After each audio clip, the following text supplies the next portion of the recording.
Dr. Khachikyan, thank you for being here today. We have some questions you want to address. So today the Secretary General of the European Council is here. At the same time, in Armenia, we live in a reality that we have numerous political prisoners, with some of them being captured only 2 weeks ago for basically speaking. What do you have to say about this? It's very strange. I think this should be addressed. This was supposed to be a velvet revolution, a velvet democracy, and those people who did that, one of the things they did was they broke into the building of the state radio. So for them to prosecute people based on hooliganism charges is very ironic. I was part of that interview, and the guys used some strong language, but that does not amount to a reason for people to be arrested, especially in such a brutal manner. This would not have happened anywhere. This would not have happened in Europe or in the United States. And I'm wondering why all those NGOs and human rights watchdog organizations are silent, because this is a very clear violation of any conceivable norm of free speech. Talking about the silence of Europe and United States, if something like this happened in their countries, it would be a shock, it would be a breaking news. But now, as it happens in Armenia, in a country which democracy they seem to celebrate, they are silent. What do you think the reason is? Are they not being aware of the situation, or are they specifically electing to ignore the circumstances?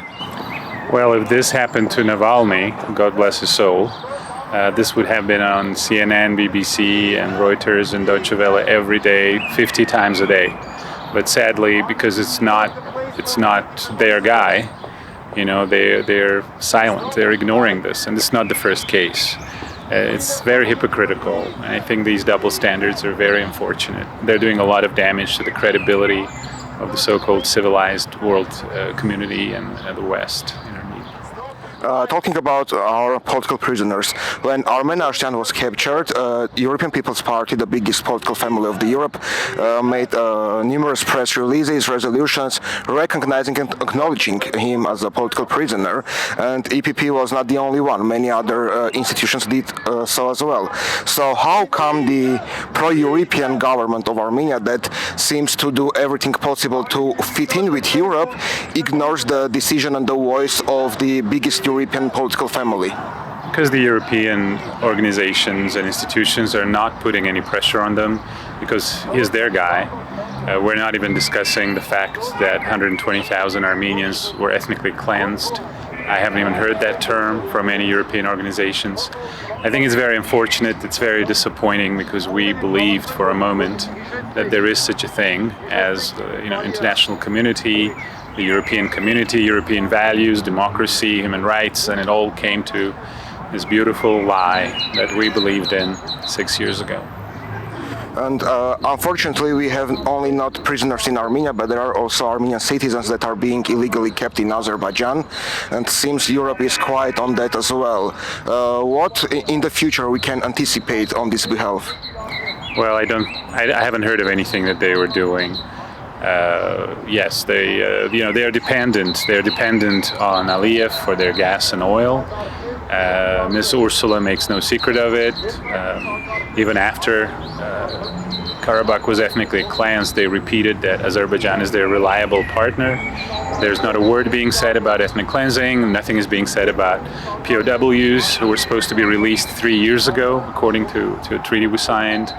So again, sadly, it's all about double standards, and it's all about interests that drive foreign policy of any country, and including Europe and the United States. Sadly, that's the reality of it.